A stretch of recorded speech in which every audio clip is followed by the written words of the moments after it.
Nggak berhenti. Ayo Mbak, kamu bisa Mbak.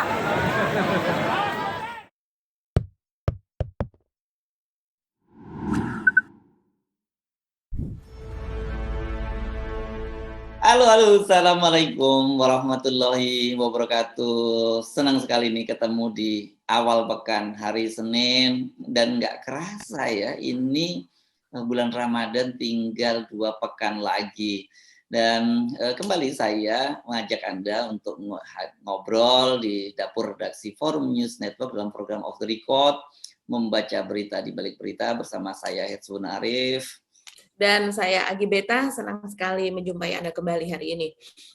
Mas Sersu, Mas Sersu ngapain aja kemarin seharian? Nonton pawang hujan.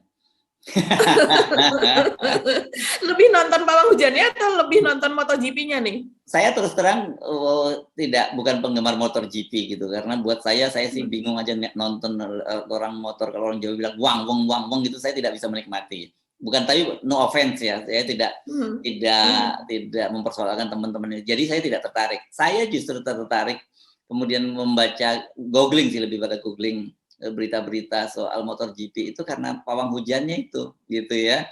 Ya, jadi menurut saya baru agak aneh nih, kan sebenarnya soal pawang hujan ini kita udah sama-sama tahu ya, itu kayak udah jadi part of the game gitu di Indonesia, apapun acara-acara itu dengan pawang hujan, apalagi acara-acara yang besar. Saya kira termasuk kayak IKN kemarin ya Mbak ya, di luar ramalan BMKG itu pasti juga ada pawang yang digunakan. Kita biasalah yang di Indonesia memang masih percaya yang gitu-gitu, yang klinik-klinik gini kan orang masih percaya gitu. Tapi saya baru sekali ini melihat seorang pawang itu go publik, malah go internasional, karena saya media-media internasional juga ada yang memberitakan live ya kalau nggak salah Mbak ya, itu aksi pawang ini ya. Iya, tentunya. Ada yang memberitakan live baik di TV nasional kita yang punya hak resmi siar, juga di siaran dari MotoGP-nya. Karena ini menjadi gimmick yang menarik ya, apalagi ketika terjadi penundaan. Jadi selama 1 jam ya, kalau dimulai dari pukul 2 sampai pukul 3 waktu Indonesia Tengah itu, dan kemudian juga hari-hari sebelumnya begitu. Jadi memang pawang ini seperti di go public kan, bahkan seperti di go internasional kan gitu ya. Jadi seperti jualan tersendiri dari acara MotoGP ini sendiri. Iya.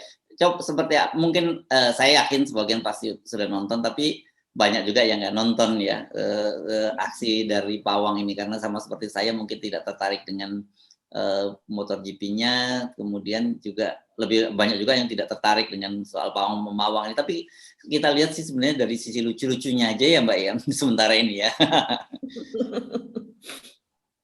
Ini namanya Mbak Rara, pawang hujan.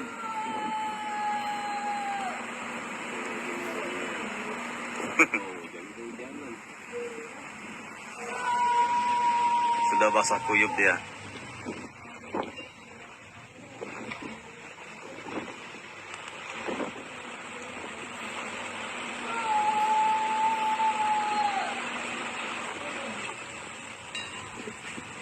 Kok mau kelenteng-kelenteng kayak nyol es.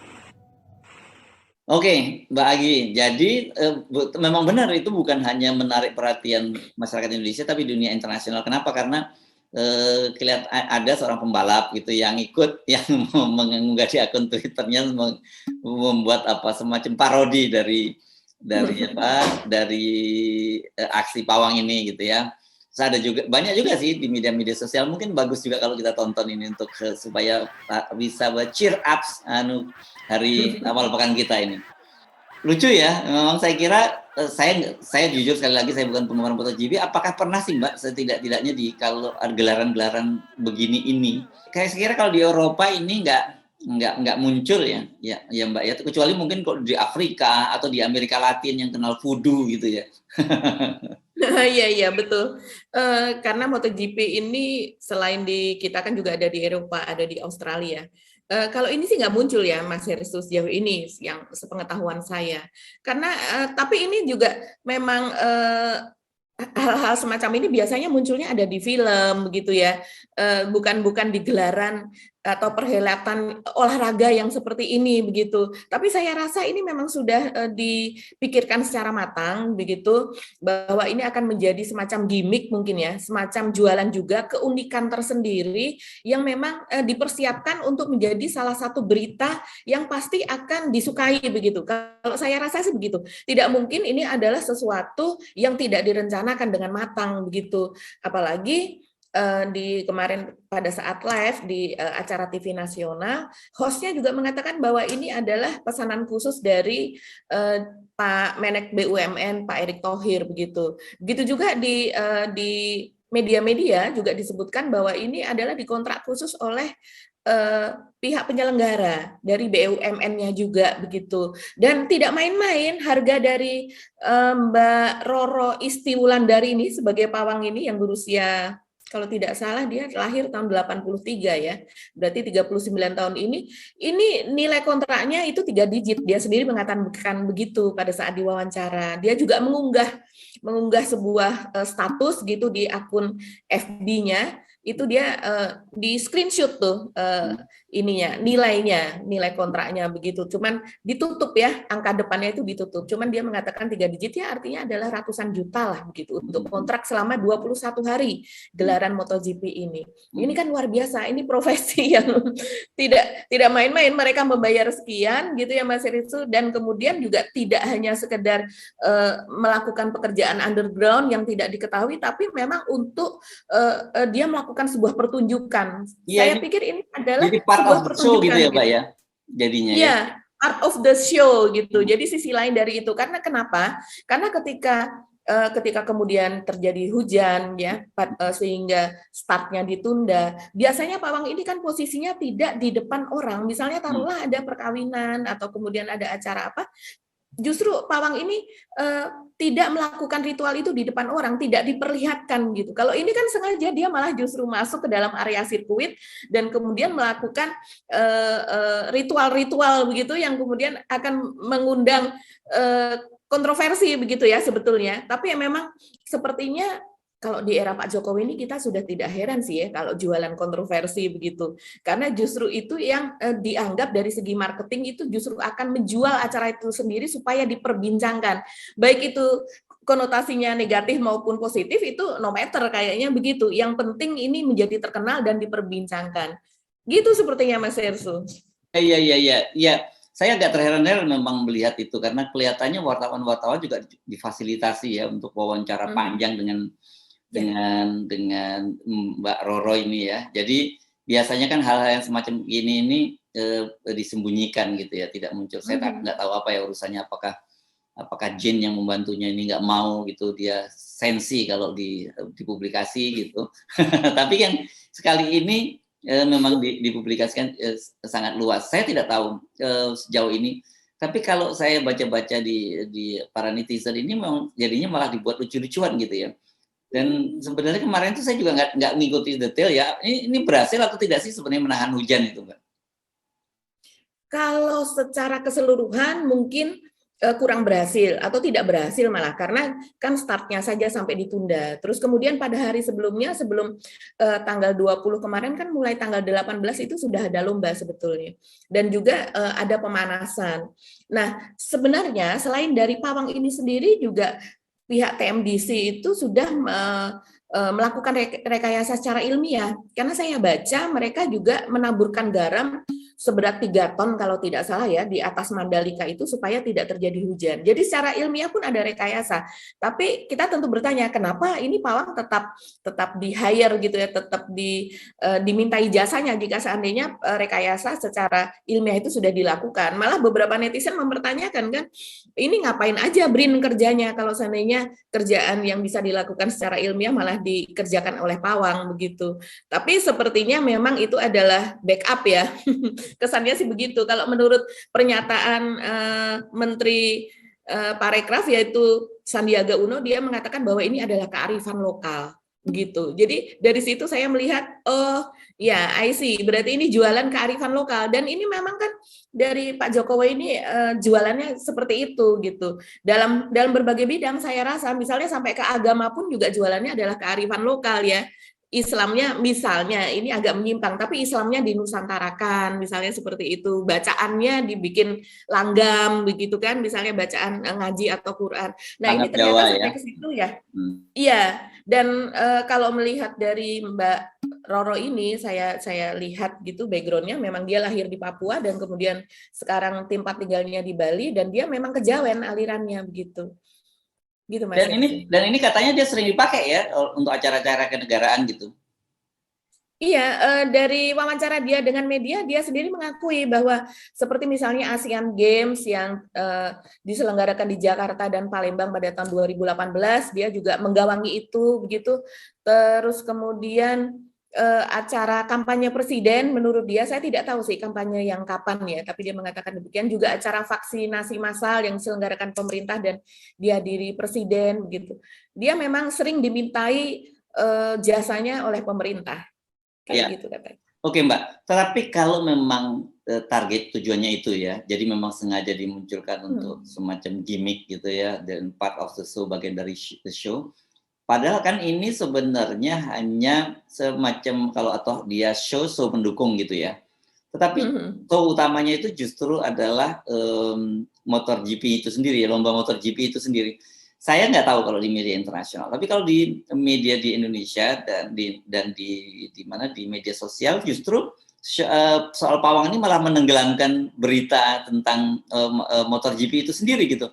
Apakah ini nggak malah merugikan gitu? Karena kan sebenarnya yang dijual ini kan soal MotoGP-nya, biayanya juga sangat besar tuh, kalau nggak salah Bu Sri Mulyani menyebutkan sampai APBN-nya itu sampai 2,5 triliun.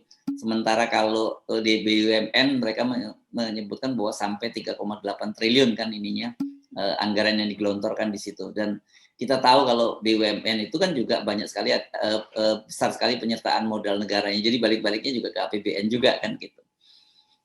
Iya betul. Dan sebenarnya ini Mbak Roro ini juga nggak sukses-sukses amat begitu, karena sebelumnya kan ada gelaran motorbike nih sebelum MotoGP, motobike dulu tahun lalu ya, sebulan November kalau tidak salah. Dan dia juga tidak berhasil menahan hujan pada saat itu gitu. Tapi toh dipakai juga sekarang, tapi sekarang dengan beban tambahan, yaitu tugas tambahan, yaitu dia untuk melakukan show begitu ya. Dan sebenarnya ini juga kontradiktif sih sebenarnya Mas Hersu ya. Indonesia yang dikenal sebagai negara dengan penduduk muslim terbesar di dunia, tapi malah justru yang ditonjolkan adalah mempertontonkan ini gitu. Iya. Nah, iya. Ini kalau kita yang banyak dipertanyakan. Baca ininya Mbak ya. Kalau kita baca berita-beritanya kan satu pawang, kedua justru yang muncul itu kekacauan ya setelah waktu pelaksanaan, karena banyak sekali penonton yang kemudian berjam-jam harus berjalan kaki menuju tempat parkir, ada juga yang kemudian nggak dapat kendaraan, tertahan sampai tengah malam gitu ya. Dan banyak sekali kan komentar-komentar dari mereka yang sangat kecewa terhadap pelaksanaan ini, dan mereka mengkritik ya kalau belum siap lain kali jangan bikin gelaran ini. Saya membayangkan kalau yang terlantar itu warga negara asing kan ini jadi benar-benar kontraproduktif dari sisi publikasi kita. Mana menurut Bapak tentang penyelenggaraan MotoGP tahun ini yang hari ketiga terutamanya Pak, bagaimana? Kalau menurut skemanya? Menurut saya pribadi ya Mas, saya sebagai penonton MotoGP, penyelenggaraannya acak-acakan, kacau. Kami Mas, dari sirkuit sampai ke sini, jalan itu mulai dari siang sampai malam. Tidak ada penjemputan bus. Kenyataan pastinya banyak. Jadi seperti itu, kami sangat kecewa. Kami datang jauh-jauh dari Kalimantan, membayar 2.500.000 per tiket per orang. Tapi nyatanya kami ditelantarkan dan kami jalan kaki. Sampai sekarang kami belum ada jemputan dan harus kemana. Kira-kira seperti itu, apalagi pertanyaannya? Harapan ke depannya Pak? Harapan ke depan, kalau di sini mau menyelenggarakan MotoGP lagi, itu mungkin harus diperbaiki dong. Harus diperbaiki, mungkin parkirnya, angkutannya. Kalau memang tidak mampu atau shuttle busnya kurang, ya jangan dipaksakan. Kalau enggak dibuat parkiran, kami boleh bawa mobil pribadi menuju ke tempat parkiran. Jadi jangan kami ini sebagai konsumen, ini kan jual jasa ya. Kita konsumen, kita bayar, tapi ditelantarkan. Ini seperti itu. Kita ngomong apa adanya, ini bukan rekayasa. Sampai lihat syuting aja kaki saya. Nyeker nih Mas, sudah lecet ini. Bapak jalan kaki dari sirkuit? Dari sirkuit. Ini saksi jalan kaki semua. Ribuan orang dari sana. Bukan saya sendiri. Jadi ini supaya jadi pembelajaran. Nah, ini tanggung jawab. Kalau seandainya tidak mampu, mestinya tidak seperti ini caranya. Di sana dibikin parkir, kami punya mobil, Mas. Kami bukan orang susah. Gitu loh. Kami bawa mobil ke dalam bisa gitu loh. Tapi kenapa harus dipergunakan bus dan ternyata tidak memadai? Kenapa saya bilang tidak memadai? MC bilang 60.000 orang. Bus hanya disiapkan berapa, Mas? Dipikir, Mas. Agak cerdas sedikit lah. Mestinya agak cerdas sedikit. Jadi jangan terlalu bego. Kira-kira itu, Mas, testimoninya ya. Ada lagi pertanyaan yang bisa saya jawab? Cukup, Pak. Terima kasih. Thank you ya, Pak. Ini penumpang MotoGP di depan gate 1 yang belum terangkut sampai jam setengah 10. Kemana ini kita mengadu? Siapa yang tanggung jawab? Tidak ada bis, semua bis. Kemana itu? Katanya 200 bis. Ya, kemana itu? Oke, Mbak. Jadi kalau saya lihat justru ini sejauh ini ya, saya lihat dari sisi kita ngelihatnya dari sisi komunikasinya ya, itu menurut saya nggak sampai pesan soal Mandalika dan kemudian ingin menunjukkan keberhasilan Indonesia membangun sirkuit dan melaksanakan event internasional. Ini kan sayang sekali ya, biaya yang sangat besar, tapi yang muncul malah soal pawang, soal kekacauan penonton dan juga sepinya tribun. Dan yang lebih lucu lagi nih, Mbak, ini berkaitan dengan peristiwa di dalam sirkuitnya gitu ya. Itu soal Mark Marquez ini ya, salah satu juara MotoGP 6 kali itu dia mengalami kecelakaan. Dan ini kan sebenarnya lucu-lucuan aja kan di media sosial, disebutkan bahwa dia ketika dibawa ke rumah sakit ditolak oleh rumah sakit karena nggak punya BPJS. Ini kita kan tahu ini pasti kerjaannya netizen yang bikin pasti rekayasa gitu. Ya. Tapi Menteri Menkominfo percaya ya. Iya, bahkan sampai mengecek ya, mengecek dan kemudian apakah itu benar ini terjadi di Indonesia seperti ini gitu. Kasihan sekali gitu. Kenapa ini terjadi, dan kemudian setelah mengecek dan mengetahui bahwa itu adalah hoax gitu, yaitu hanya lucu-lucuan, dan kemudian baru dia merasa lega gitu katanya. Ini kan dia nggak tahu kan, biasanya kan Kominfo itu punya kerjasama dengan media-media fact check gitu yang berkaitan karena turn back hoax gitu kan. Dan kita tahu kan ini bukan hoax. Saya kira ini cuma bercanda gitu loh ya. Jadi ini kan kita selalu ingatkan bahwa di tengah situasi yang sulit seperti Indonesia saat ini, orang masih bisa tertawa, menertawakan diri sendiri, itu kan sehat secara kejiwaan. Karena kita pasti membaca berita yang saya kira menggegerkan yang terjadi hari-hari kemarin ya di Brebes. Itu ada seorang ibu yang suaminya menganggur, kemudian dia punya tiga anak yang masih kecil-kecil, dan dia menganggap daripada anak-anak ini nanti hidupnya menderita, kemudian dia gorok. Aduh, saya nggak tega ngomong bahasa ini. Pokoknya dia hilangkan nyawa dari anak-anaknya, dan salah satunya itu kemudian sampai meninggal dunia kan. Menurut saya kayak gini-gini ini kan jadi menyedihkan dan menjadi semacam contrasting gitu ya. Iya, betul. Dan itulah kenyataan yang sebenarnya yang terjadi di Indonesia ini begitu. Bahwa di tingkat bawah itu banyak yang sudah tidak bisa menahan. Gitu. Kalau yang namanya kita kekurangan yang lain mungkin masih bisa bertahan, tapi ketika perut itu lapar maka itu adalah kita tidak bisa menahan siapapun itu begitu. Ya. Apalagi anak kecil. Ya, dan ibu itu memiliki 3 anak kecil. Ya, saya kira Pak Menteri lebih penting ngecek yang info-info semacam ini gitu ya, daripada ngecek meme di media sosial. Ini jauh lebih penting. Kenapa? Saya berkali-kali juga mengingatkan dalam berbagai podcast kan, pendukung Pak Jokowi ini sering kali membandingkan Pak Jokowi dan mengidai bahwa Pak Jokowi ini seperti Khalifah Umar bin Khattab gitu ya Mbak ya. Itu kan gitu. Nah, saya cuma mengingatkan Pak Khalifah Umar bin Khattab itu pernah sekali waktu ada dialog dia dengan, saya lupa, dengan salah satu gubernurnya gitu, dan dia menyebutkan bahwa kalau toh di Mesir sana ada seekor keledai yang terperosok ke lubang di tengah jalan, itu yang salah adalah Umar bin Khattab. Gitu. Itu artinya tugas seorang pemimpin itu berat sekali. Keledai yang sampai terperosok di jalan aja tanggung jawab Khalifah. Dan Saya kira juga legend ya cerita tentang bagaimana ketika Khalifah Umar pada malam hari berjalan dan mendengar dialog seorang ibu yang rupanya menenangkan anaknya yang perutnya lapar dengan merebus batu gitu. Masak Dan batu. dan ketika tahu itu kemudian Umar bin Khattab menghukum dirinya sendiri dengan mengambil gandum dari Baitul Mal, kemudian dipanggul sendiri dan diantarkan ke ibu-ibu yang sedang merebus batu ini. Jadi berat sekali ini tugas seorang pemimpin itu. Makanya saya terheran-heran kok gini kok masih dalam situasi yang sangat buruk begini, ada ibu-ibu yang terpaksa membunuh anaknya sendiri karena khawatir anaknya bakal hidupnya susah, nggak bisa makan. Banyak sekali ibu-ibu yang antri minyak goreng di mana-mana, dan banyak rakyat menderita karena kenaikan harga, kok masih berusaha dengan berbagai cara mau nambah 3 periode gitu.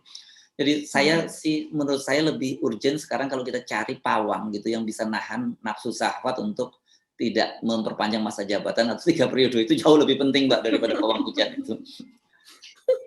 Iya, pawang kemiskinan gitu ya, untuk menahan kemiskinan. Dan kita tahu ketika itu terjadi, terjadi di Brebes, kejadian yang sangat mengenaskan itu, pemimpin kita sedang mempersiapkan perhelatan MotoGP yang biayanya triliunan. Begitu juga Pak Gubernur Jawa Tengah, Pak Ganjar juga sedang hadir di sana gitu ya, ada di MotoGP, Presiden di sana, semuanya berkumpul di sana, seolah-olah Indonesia baik-baik saja. Nah, itu yang memang menjadi perbincangan hangat juga di netizen, Mas Ersu.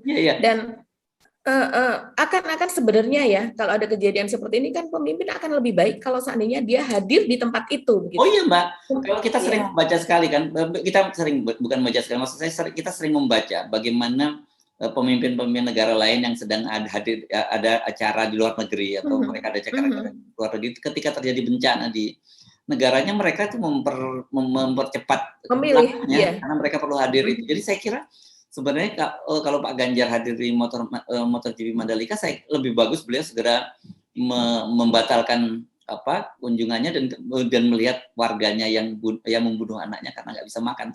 Saya bayangkan kan kalau seorang kepala daerah itu pergi ke satu daerah itu protokolernya lengkap tuh Mbak. Bukan hanya beliau, jadi segala macam fasilitas hotel, pesawat, restoran dan sebagainya. Ini kalau digunakan, beliau tidak berangkat ke sana dan digunakan untuk membantu si ibu-ibu ini, bisa untuk makan mereka berbulan-bulan. Saya membayangkan itu. Tapi memang sepertinya kebiasaan di rezim saat ini ya, yaitu menutupi sesuatu dengan sesuatu yang tidak penting. Tapi tidak penting itu memang terus kemudian menjadi sesuatu yang hot topic begitu ya. Seperti halnya ya, si pawang hujan itu tadi, Mas Hersu. Jadi pawang hujan itu menjadi gimmick, kalau kita kembali ke situ ya, menjadi gimmick karena memang sebelumnya juga sudah ada kejadian, yaitu pengelupasan aspal ketika sedang uji coba di bulan sebelumnya, di bulan Februari, aspal terkelupas. Katanya aspal yang dipakai adalah yang terbaik di dunia dan baru dipakai di sini dan di satu sirkuit lagi di luar begitu. Dan ternyata itu permintaan dari pihak MotoGP adalah itu harus dikelupas dan kemudian harus diaspal ulang begitu. Nah, ini kekurangan ini tadi akan tertutupi, begitu juga dengan kemacetan yang bahkan si penonton ketika sesudah pertandingan harus berjalan selama 3 jam untuk menuju ke tempat parkir saja. Bahkan berjalan kaki, betul-betul kita bisa bayangkan mereka harus memarkirkan mobilnya di sana, kemudian memakai shuttle bus gitu untuk menuju ke sirkuit. Nah, berarti betapa berkilometer jaraknya. Bahkan saya lihat sampai tengah malam tadi saya masih memantau media masih dipenuhi dengan berita tersebut sampai tengah malam. Jadi kira-kira sekitar 7-8 jam sesudah perhelatan terakhir race itu selesai, itu orang masih meributkan masalah itu karena mereka masih ada belum sampai di rumah, bahkan baru mau menuju ke tempat parkir begitu. Setelah dari tempat parkir mereka masih mengalami kemacetan lagi selama 5 jam untuk keluar dari situ. Bahkan disebutkan juga bahwa di situ ada anak-anak bayi yang menangis karena tidak ada makanan dan kemudian hanya ada orang yang lewat untuk membawa semacam mie instan begitu. Nah, ini hal yang sebenarnya Mandalika adalah contoh kecil dari sebuah negara ya. Seandainya mengurus sesuatu perhelatan gitu seperti Mandalika saja begitu sulitnya kita lihat, padahal semua menteri terlibat dan diwajibkan terlibat.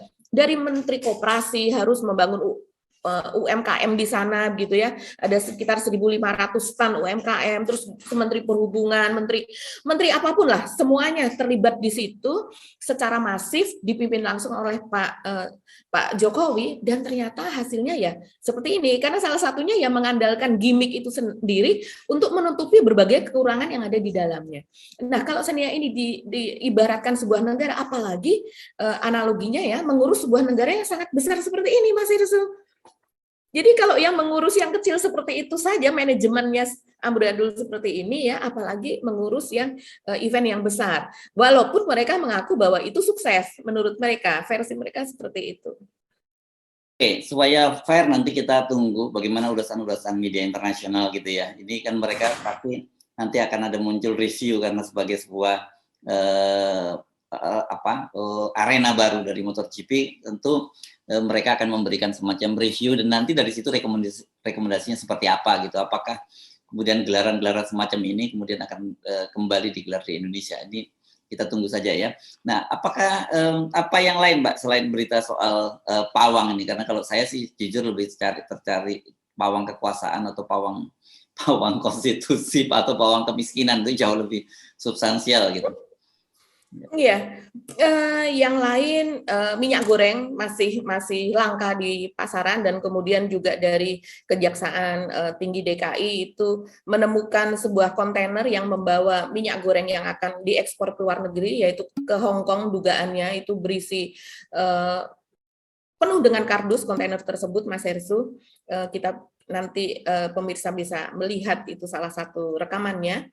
Dan kemudian juga kemarin Pak Mahfud mencabut itu ya, mencabut surat yang dia edarkan lewat salah satu deputinya, yaitu memanggil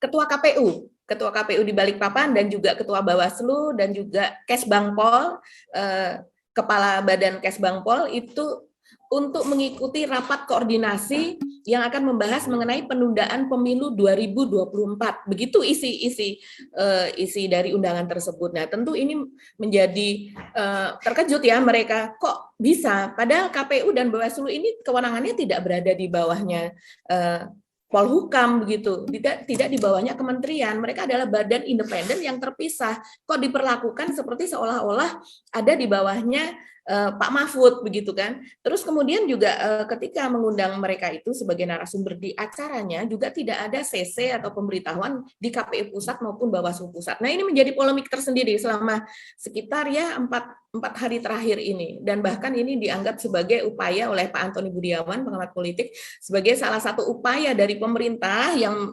terus-menerus belakangan ini ingin melakukan upaya kudeta konstitusi begitu.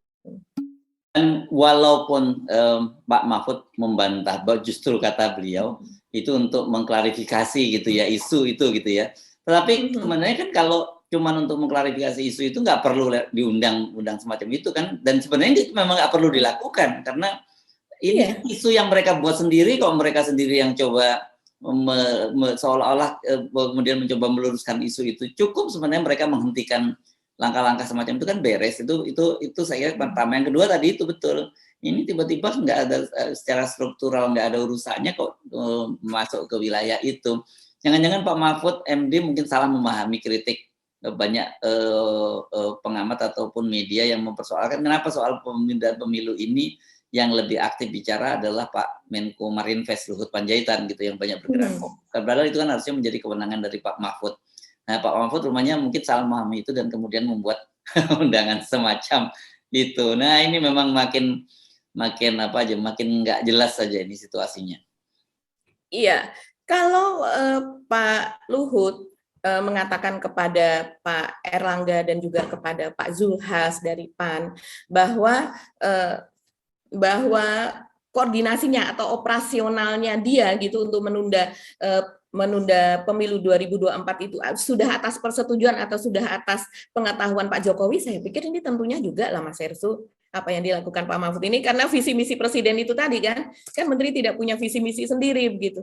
Iya betul, menurut Pak Antoni kalau ini adalah merupakan suatu rangkaian dari upaya-upaya sebelumnya, jadi sambungan dari upayanya Pak Luhut yang ditengarai ya sudah menemui jalan buntu ya, sudah di-blocking gitu oleh PDIP, tidak bisa berjalan. Akhirnya sekarang Pak Mahfud lah yang terus kemudian melakukan pendekatan-pendekatan kepada KPU dan Bawaslu. Kan terakhir Mas Ersu juga pernah mengatakan, kalau tidak salah, kemungkinan akan ada skenario bahwa Bawaslu bisa jadi akan mengatakan bahwa dia tidak mampu karena KPU, Pak. persiapannya Bukan Bawaslu, Iya. KPU. KPU, bukan KPU Bawaslu. ya, Ya. KPU tidak mampu karena persiapannya mepet, uangnya belum turun dan mereka juga belum dilantik gitu. Iya, iya. Jadi kan kalau nanti kesannya kalau seperti itu kan bukan pemerintah. Oh, bukan kami. Dia bisa bilang, tapi KPU nggak sanggup melaksanakan. Jadi kalau KPU nggak sanggup, bagaimana pemilu dilaksanakan? Bisa terjadi semacam itu skenario-nya gitu loh, Mbak. Dan apalagi kan kita tahu bahwa proses pemilihan KPU ini proses politik lah. Udahlah, kita jangan pura-pura nggak tahu gitu bahwa nganggap KPU itu adalah orang-orang independen. Enggak kok. KPU itu pasti orang titipan semua itu, titipan pemerintah maupun titipan partai politik. Jadi ketika nanti orang yang menitipkan itu dan yang menjadikan mereka itu punya order, ya agak sulit buat KPU untuk menolak gitu ya. Terutama KPU yang baru kan. Ini. Betul. Ya. Dan kemarin ini kita tahu udah Cak Imin pun juga sempat bertemu dengan mereka juga. Jadi memang ada kelihatan sekali yang selalu saya sampaikan bahwa jangan menganggap bahwa upaya, saya memilihnya kalimat ini, upaya memperpanjang masa jabatan Pak Jokowi itu sudah selesai dengan sikap dari PDIP dan Nasdem yang sangat keras gitu ya. Ini perlu kita sebut karena dua-duanya ini adalah partai pendukung pemerintah. Kenapa? Karena apakah caranya melalui penundaan pemilu dan kemudian memperpanjang masa jabatan atau kembali lewat amandemen UUD 45 dengan mengubah aturan bahwa maksimal 2 periode menjadi 3 periode atau apapun, pokoknya ini cara ini akan ditempuh. Saya nggak tahu apakah nanti opsinya kalau semua itu gagal kemudian lewat Perpu atau berani melakukan lewat dekret. Tapi kelihatannya pokoknya upaya ini harus goal gitu apapun caranya gitu. Dan saya juga mengingatkan hati-hati karena namanya partai politik. Partai politik ini kalkulasinya politik gitu loh. Nanti kalau kemudian terjadi trade off yang cocok, harganya cocok, ya mereka bisa jalan gitu ya. Lepas dari itu, meskipun kita tentu berharap orang-orang tokoh-tokoh nasional seperti Bu Mega, seperti Pak Surya Paloh setidaknya itu sampai sekarang harus tetap kukuh pada pendiriannya mengawal konstitusi ini, karena memang kalau sekali ini kita jebol pasti akan ada perpanjangan lagi dan kita kembali kepada era di mana Pak Harto dulu bisa berkuasa sampai 7 periode. Nah, bedanya lepas dari kritik kita terhadap Pak Harto yang kita nggak sepakat juga dengan cara-cara otoriter, Pak Harto itu lebih genah gitu loh. Dia punya strategi pembangunannya itu lebih jelas gitu ya. Dan dulu ada GBHN ya.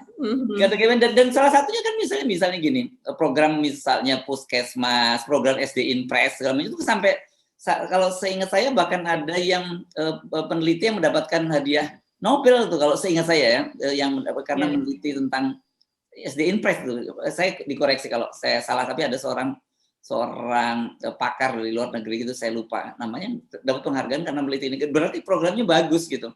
Lepas dari ada soal beasiswa super smart dan sebagainya. Saya mesti ngaku Mbak, saya ini termasuk penerima beasiswa super smart dari tim pemerintahan Pak Harto, meskipun saya tetap kritis, tetapi saya harus mengakui bahwa saya antara lain kuliah saya juga bisa selesai itu ya itu berkat dari beasiswa super smart gitu ya. Tapi jangan kemudian dianggap saya sebagai loyalis Pak Harto, enggak. Ini kita mesti bisa memilah-milah mana yang bagus, mana yang tidak gitu ya. Jadi tetap kita mengkritik bahwa cara-cara yang dilakukan oleh Pak Harto itu tidak bagus. Tetapi zaman Pak Harto nggak ada tuh orang ngantri minyak goreng seperti sekarang sampai berjam-jam itu ya kan, pupuk dan sebagainya itu wah aman semua itu di zaman itu. Bahkan kan luar biasa kalau kita ingat itu sampai level desa itu kan ada yang namanya penyuluh pertanian, kemudian pengamat hama dan sebagainya. Sekarang saya nggak pernah dengar tuh ada yang begitu-begitu lagi gitu. Ya, soal pupuk ini kita memang belum pernah menyentuhnya ya di OTR, tapi sebenarnya ini juga masalah-masalah yang sangat krusial dan itu banyak sekali dikeluhkan oleh petani bahwa harga pupuk itu sekarang sudah tinggi sekali. Dan kemudian juga kalau seandainya pun mereka mampu membelinya, kadang pupuk itu tidak tersedia. Hampir mirip dengan minyak goreng ini. kalau seandainya pun kita punya duit begitu, tapi ternyata tidak tersedia. Jadi tapi untuk yang curah ya, kalau yang untuk yang mahal itu tersedia tentu, tapi kan kemampuan orang kan berbeda-beda. Misalnya sekarang 14.000 saja ternyata dijualnya tuh 17.000 Mas Hersul di pasaran. Kita tidak bisa mendapati yang harga 14.000. Dan sekarang orang concernnya adalah khawatirnya bahwa harga ini akan bocor ke industri pengemasan. Jadi yang minyak goreng curah ini yang sudah disubsidi sekian ribu sehingga supaya menjadi harga 14.000 ini sudah disubsidi sekitar 3,2 triliun ini, itu kemudian akan ditimbun lagi dan kemudian masuk ke industri pengemasan begitu. Nah, ini kan nanti bocor lagi gitu. Kalau seandainya tidak segera pemerintah membanjiri dengan minyak curah ini, itu sinyalemen itu berarti berlaku begitu. Saya mendengar kemarin di rapat DPR, jadi kemasan itu modelnya cuma 1.500 gitu ya. Jadi kalau dia misalnya dapatkan harga minyak goreng 14.000 tambah 1.500, 15.500, kemudian dia bisa jual sampai berapa itu yang di kemasan? Bisa jadi ya paling tidak dijual 20.000 begitu supaya supaya cepat begitu. Itu sudah dapat per pouch-nya itu sudah per liternya sudah berapa? Padahal biasa dikemas tuh 2 liter. Ya. Jadi ini saya kira banyak sekali persoalan-persoalan yang terus melanda bangsa kita ini, dan saya kira itu persoalannya memang di soal kepemimpinan kan gitu ya. Pasti itu udah rumusnya itu jelas gitu. Karena disebutkan bahwa ikan membusuk itu dimulai dari kepalanya itu. Itu kata Cicero yang juga pernah dikutip oleh Pak Kapolri Listio Sigit gitu ya. Dan ini problem semacam ini kita bayangkan akan terus terjadi, bahkan mungkin akan lebih parah kalau sampai kemudian niat untuk memperpanjang masa jabatan Pak Jokowi itu berhasil, ya kan? Gitu. Kita sekarang menggunakan hak konstitusi kita, Mbak, karena katanya kata Pak Jokowi yang mempersoalkan mempersoal itu hak demokrasi nggak bisa dilarang gitu. Kalau ini kita landasannya konstitusi yang kita omongin gitu ya, lebih jelas nggak bisa dilarang lagi gitu. Dan kita adalah warga yang di luar big data 110 juta itu tadi ya. Saya pastikan yes. Karena saya termasuk orang yang tidak punya media sosial, tapi kalau toh saya ada di media sosial, saya pastikan bahwa saya tidak akan mendukung 3 periode apapun penundaan pemilu. Jadi benar kata Rocky Gerung bahwa ketika Pak Luhut mempertanyakan apa dasarnya orang harus meminta Pak Jokowi turun gitu. Ya karena kata Rocky Gerung, kan yang dukung Pak Jokowi lanjut 110 juta, sementara warga Indonesia ini kan 270 juta. Jadi ada 165 juta orang yang tidak menginginkan Pak. Jadi lebih banyak. Lebih banyak. Oke, kita mesti ngakhiri perbincangan kita ya, Mbak Agi. Dan tetap selalu kita ingatkan bahwa salah satu ikhtiar kita untuk memperbaiki bangsa dan negara ini adalah dengan melakukan uji material melalui atau apa ya istilahnya Pak? Iya, uji material itu ya, melalui Mahkamah Konstitusi ya terhadap uji materi, PT presidensial threshold 20%, karena itulah sumber dari persoalan yang terjadi saat ini. Oke, jangan lupa salam 0%. Saya Hetsbun Arif. Dan saya Agi Beta.